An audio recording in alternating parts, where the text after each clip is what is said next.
All right, guys. I am in such a good mood. I am so excited. This is lesson 7 of the Odyssey, our last lesson of the Odyssey. Today we will be finishing the entire story. So that is super exciting. You should pat yourself on the back. Congratulations. Today we will be covering Penelope. We will be covering the challenge. We will be covering Odysseus's revenge and Penelope's test. So, things have gotten super heated up until this point. Odysseus is back home and he found out that there are a bunch of men or suitors who want to marry his wife, who, he's been gone for 20 years. So there are a lot of men who want to marry his wife. And so he's a little bit upset about it, just to put it mildly. And so he is a man of action and he is about to take some action. So the first book is called Penelope. I don't want to prolong this any longer. So let's get started. So Penelope. Oh, we're not doing the map in this lesson at all because we are completely done with tracking his route. If you are still working on your projects, you can watch videos 1 through 6 where we track his entire route. Please don't forget that for that project, you need a symbol as well for each of the locations, and you need a quote from each of the locations. So that's why I give you the page number and I give you the number in the video itself. I tell you what number stop that is. Like for instance, Ithaca is 19. All right, here we go. Penelope. In the evening, Penelope interrogates the old beggar, which we know is Odysseus in the sky. Friend, let me ask you first of all, who are you? Where do you come from? Of what nation and parents were you born? And he replied, My lady, never a man in the wide world should have a fault to find with you. Your name has gone out under heaven like the sweet honor of some God-fearing king who rules in equity over the strong. His black lands bear both wheat and barley, fruit trees laden bright, new lambs at lambing time. And the deep sea gives great hauls of fish by his good strategy, so that his folk fare well. Oh, my dear lady, this being so, let it suffice to ask me of other matters, not my blood, my homeland. Do not enforce me to recall my... So Odysseus does not want to tell, and he doesn't want to tell Penelope where his family is from or where his homeland is. He doesn't want to talk about any of those things. So it's interesting, he wants to stay disguised. Pain. My heart is sore, but I must not be found sitting in tears here in another's house.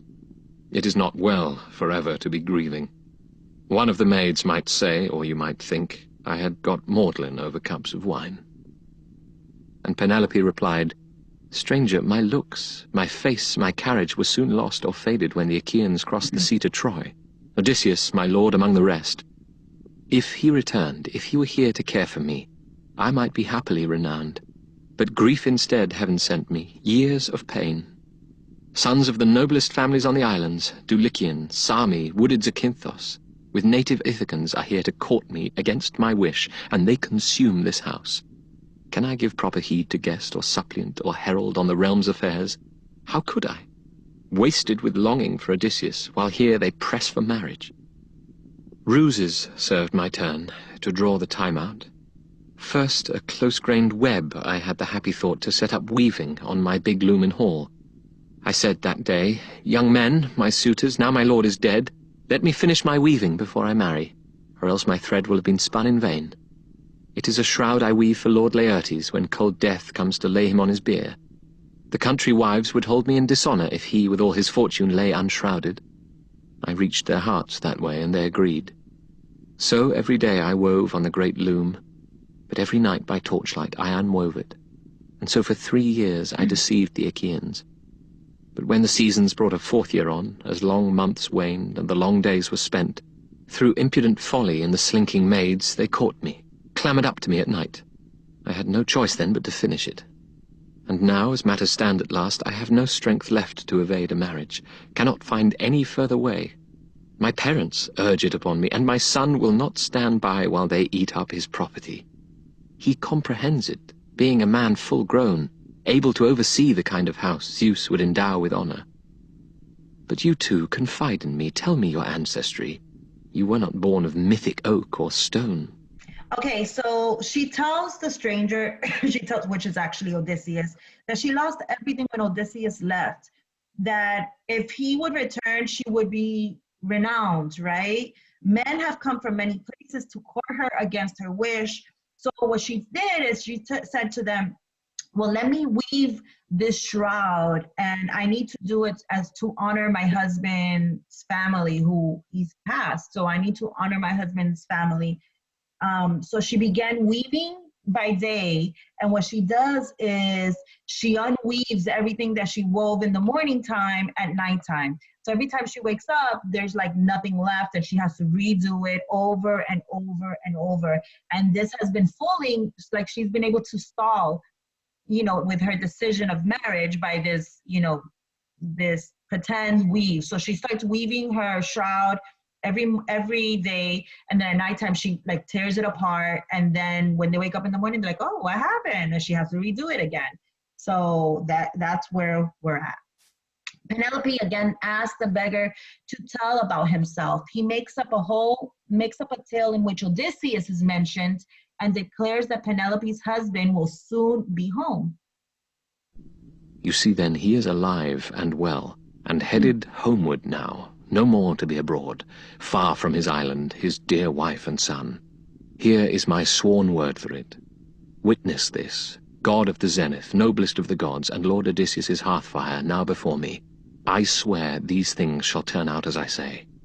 Between this present dark and one day's ebb, after the wane, before the crescent moon, Odysseus will come.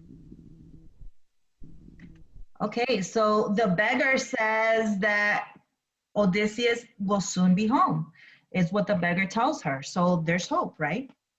And here we go. We're going to start the challenge. Pressed by the suitors to choose a husband from among them, Penelope says that she will marry the man who can string Odysseus's bow and shoot an arrow through 12 axe-handle sockets. The suitors try and fail. Still in disguise, Odysseus asks for a turn and gets it. Okay, here we go. And Odysseus took his time, turning the bow, tapping it every inch for borings that termites might have made while the master of the weapon was abroad. The suitors were now watching him, and some jested among themselves. A bow lover, dealer in old bows. Maybe he has one like it at home, or has an itch to make one for himself. See how he handles it, the sly old buzzard. And one disdainful suitor added this, may his fortune grow an inch for every inch he bends it. But the man, skilled in all ways of contending, satisfied by the great bow's look and heft, like a musician, like a harper, when with quiet hand upon his instrument he draws between his thumb and forefinger a sweet new string upon a peg, so effortlessly Odysseus in one motion strung the bow, then slid his right hand down the cord and plucked it, so the taut gut vibrating hummed and sang a swallow's note.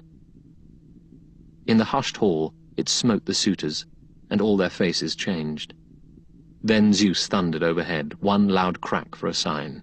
Okay, so the suitors, so Penelope says that she's going to marry the person who can string Odysseus's bow and shoot an arrow through 12 axe handle sockets, right? So it's a challenge that pretty much only Odysseus could meet because he's the only person who could actually string his own bow. The suitors all try and they all fail. Odysseus asks for a turn, and when he asks for the turn, they kind of reluctantly give it to him and they start making fun of him. When they see that Odysseus actually wins the challenge, the suitors stop making fun of the beggar. Like they see that, oh wait, well snap, he can't do it, so they finally stop making fun of him. And Odysseus laughed within him that the son of crooked-minded Kronos had flung that omen down. He picked one ready arrow from his table where it lay bare. The rest were waiting still in the quiver for the young men's turn to come. He knocked it, let it rest across the handgrip, and drew the string and grooved butt of the arrow, aiming from where he sat upon the stool. Now flashed arrow from twanging bow, clean as a whistle, through every socket ring, and graze not one to thud with heavy brazen head beyond. Then quietly Odysseus said, Telemachus, the stranger you welcomed in your hall has not disgraced you. So you hear thunder overhead, Zeus, you hear the thunder overhead, and now he actually meets the challenge. I did not miss, neither did I take all day stringing the bow. My hand and eye are sound, not so contemptible as the young men say. The hour has come to cook their lordships' mutton, supper by daylight, other amusements later, with song and harping that adorn a feast. He dropped his eyes and nodded, and the Prince Telemachus, true son of King Odysseus, belted his sword on, clapped hand to his spear, and with a clink and glitter of keen bronze stood by his chair, in the forefront near his father. Odysseus Now shrugging revenge. off his rags, the wiliest fighter of the islands leapt and stood on the broad door sill, his own bow in his hand. He poured out at his feet a rain of arrows from the quiver and spoke to the crowd. So much for that. Your clean-cut game is over. Now watch me hit a target that no man has hit before, if I can make this shot. Help me, Apollo. He drew to his fist the cruel head of an arrow for Antinous. So he asked Apollo to help him make the shot. Why do you think he asked Apollo to help him make the shot? So think about what kind of god Apollo is. Just as the young man leaned to lift his beautiful drinking cup, embossed, two-handled, golden. The cup was in his fingers, the wine was even at his lips. And did he dream of death? How could he? In that revelry amid his throng of friends, who would imagine a single foe, though a strong foe indeed, could dare to bring death's pain on him and darkness on his eyes? So the first person he shoots is Antinous, probably because he had a big mouth. Odysseus's arrow hit him under the chin and punched up to the feathers through his throat. Backward and down he went, letting the wine cup fall from his shocked hand. Like pipes, his nostrils jetted crimson runnels, a river of mortal red, and one last kick upset his table, knocking the bread and meat to soak in dusty blood. Now as they craned to see their champion where he lay, the suitors jostled in uproar down the hall, everyone on his feet. Wildly they turned and scanned the walls in the long room for arms, but not a shield, not a good ashen spear was there for a man to take and throw. All they could do was yell in outrage. So the suitors start looking for their weapons, but remember Telemachus put them all away, so they couldn't find their weapons, and all they can pretty much do was yell. Odysseus. Foul to shoot at a man, that was your last shot. Your own throat will be slit for this. Our finest lad is down, you killed the best on Ithaca. Buzzards will tear your eyes out. For they imagined, as they wished, that it was a wild shot, an unintended killing. Fools, not to comprehend they were already in the grip of death. But glaring under his brows, Odysseus answered, You yellow dogs, you thought I'd never make it home from the land of Troy. You took my house to plunder, twisted my maids to serve your beds. You dared bid for my wife while I was still alive. Contempt was all you had for the gods who rule wide heaven, contempt for what men say of you hereafter. Your last hour has come. You die in blood. As they all took this in, sickly green fear pulled at their entrails, and their So when the suitors realize that it's Odysseus, they get frightened. They get eyes scared. flickered, looking for some hatch or hideaway from death. Eurymachus alone could speak. He said, If you are So Eurymachus is the only one who's able to speak up for the suitors. Odysseus of Ithaca, come back. All that you say these men have done is true. Rash actions many here, more in the countryside. But here lies the man who caused them all. Antinous was the ringleader. He whipped us on to do these things. He cared less for a marriage than for the power Cronion has denied him as king of Ithaca. For that, he tried to trap your son and would have killed him. He is dead now and has his portion. Spare your own people. As for ourselves, we'll make restitution of wine and meat consumed, and add each one a tithe of 20. So Eurymachus speaks up and he says, he blames Antinous. He says, it was all his fault. We're only here because he made us do it. Spare us, don't kill us, and we will make restitution and we'll pay you back. All the meat and all the wine that we took, we will pay back. 20 oxen, with gifts of bronze and gold to warm your heart. Meanwhile, we cannot blame you for your anger.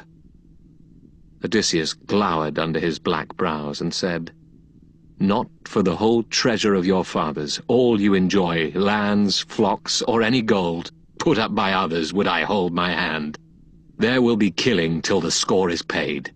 You forced yourselves upon this house. Fight your way out, or run for it, if you think you'll escape death.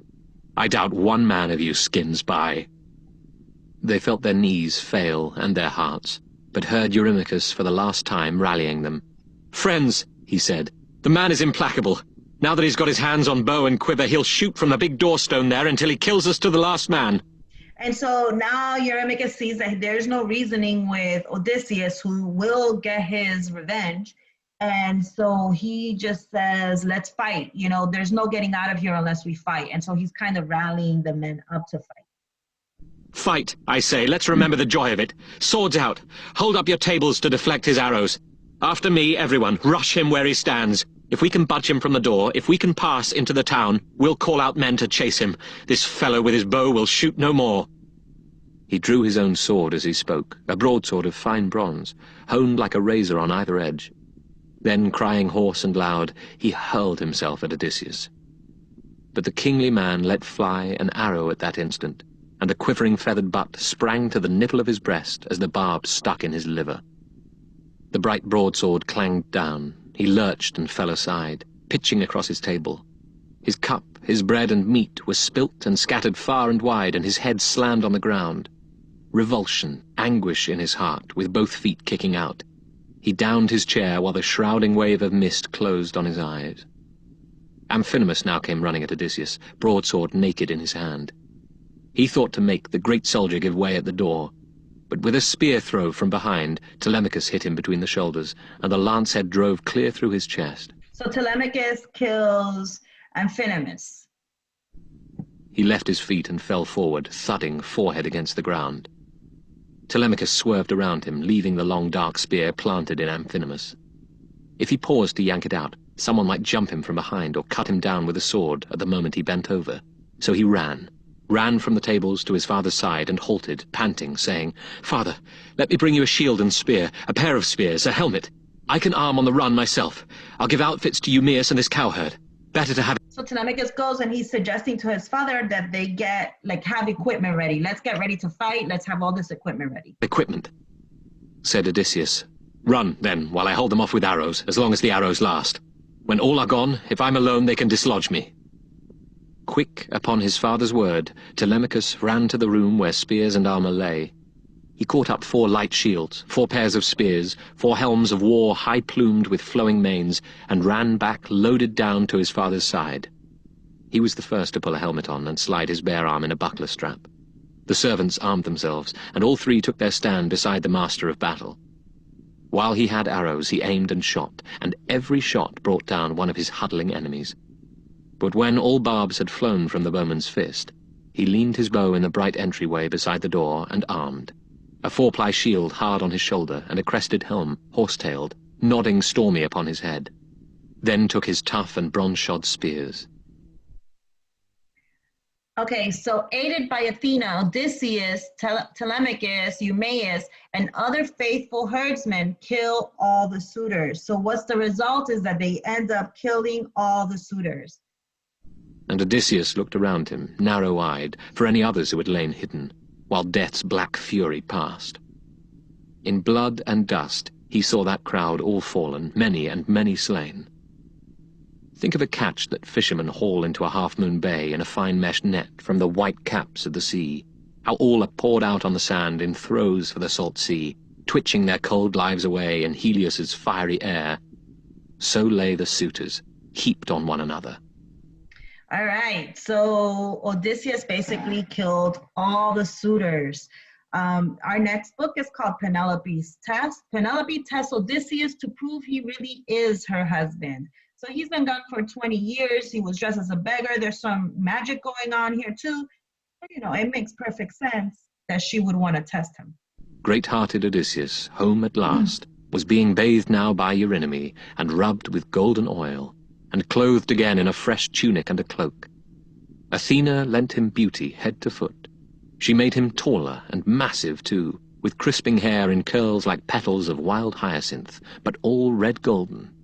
Think of gold. So again, Athena lends him beauty. So she's the one who made him like a beggar, look like a beggar. Now that he's beat all the suitors, now she makes him tall and she makes him young and she makes him beautiful. Gold infused on silver by a craftsman, whose fine art Hephaestus taught him, or Athena, one whose work moves to delight. Just so she lavished beauty over Odysseus's head and shoulders. He sat then in the same chair by the pillar, facing his silent wife, and said, "Strange woman, the immortals of Olympus made you hard, harder than any. Who else in the world would keep aloof as you do from her husband if he returned to her from years of trouble, cast on his own land in the 20th year?" So, she is not automatically running up to him and hugging him. He's been gone for 20 years, and so he accuses her of being cold-hearted. "Nurse, make up a bed for me to sleep on. Her heart is iron in her breast." Penelope spoke to Odysseus now. She said, "Strange man, if man you are, this is no pride on my part, nor scorn for you, not even wonder merely. I know so well how he appeared boarding the ship for Troy. But all the same, make up his bed for him, Eurycleia. Place it outside the bedchamber my lord built with his own hands. Pile the big bed with fleeces, rugs, and sheets of purest linen." All right, so Penelope says, I don't really know who you are. So she tells her servant Eurycleia to go ahead and make up his bed. Get his bed and take it out of the bedroom and make it up in the hallway, or in the hall. With this she tried him to the breaking point, and he turned on her in a flash, raging, "Woman, by heaven, you stung me now. Who dared to move my bed? No builder had the skill for that unless a god came down to turn the trick. No mortal in his best days could budge it with a crowbar. There is our pact and pledge, our secret sign built into that bed, my handiwork and no one else's. An old trunk of olive grew like a pillar on the building plot, and I laid out our bedroom round that tree, lined up the stone walls, built the walls and roof, gave it a doorway and smooth-fitting doors. Then I lopped off the silvery leaves and branches, hewed and shaped that stump from the roots up into a bedpost, drilled it, let it serve as model for the rest. I planed them all, inlaid them all with silver, gold, and ivory, and stretched a bed between, a pliant web of oxide thongs dyed crimson. There's our sign. I know no more. Could someone else's hand have sawn that trunk and dragged the frame away?" And so this is like, what are you talking about? I made that bed myself. In other words, he's saying that there was a tree growing there, and instead of like using the tree to build the bed, he built the bed around the tree. He used the tree as one of the bedposts. So there's no like removing that bed. You would have to destroy the entire house in order to remove that bed. He gets angry and he says, no one can move his bed unless it was a god themselves. And so Their secret. As she heard it told, her knees grew tremulous and weak. Her heart failed her. With eyes brimming tears, she ran to him, throwing her arms around his neck and kissed him, murmuring, "Do not rage at me, Odysseus. No one ever matched your caution. Think what difficulty the gods gave. They denied us life together in our prime and flowering years, kept us from crossing into age together. Forgive me, don't be angry. I could not welcome you with love on sight. I armed myself long ago against the frauds of men, impostors who might come, and all those many whose underhanded ways bring evil on. But here and now, what sign could be so clear as this of our own bed? No other man has ever laid eyes on it. Only my own slave, Actorus, that my father sent with me as a gift. She kept our door. You make my stiff heart know that I am yours." Now from his breast into his eyes the ache of longing mounted, and he wept at last. His dear wife, clear and faithful in his arms, longed for as the sun-warmed earth is longed for by a swimmer spent in rough water where his ship went down under Poseidon's blows. And so hearing him say, hey, nobody could do anything to this bed. My bed is actually, built around an olive tree, and, just saying this and her knowing that nobody has ever seen that bed, she feels her heart surrender, and she realizes that it is Odysseus. Gale winds and tons of sea. Few men can keep alive through a big surf to crawl, clotted with brine on kindly beaches, in joy knowing the abyss behind. And so she too rejoiced, her gaze upon her husband, her white arms round him pressed as though forever. All right, the ending, Odysseus is reunited with his father. Athena commands that peace prevail between Odysseus and the relatives of the slain suitors. So Athena decides, hey, there's going to be peace, even though all these suitors are dead, there should still be peace. Odysseus has regained his family and his kingdom. And that, you guys, is the very end. So congratulations, you have finished the Odyssey. Your projects are going to be due this week. Make sure that you work on those. And your final test for the Odyssey opens up on Thursday. It'll be open Thursday, Friday, and it'll close on Saturday at 11:45. Remember that tests are timed, and so you want to make sure that you complete the entire test within an hour. Once that hour passes, the test closes and you cannot finish it. All right, guys, I'm available on Etsy. If you have any questions, please feel free to reach out to me. In the meantime, have a great week. Bye, guys.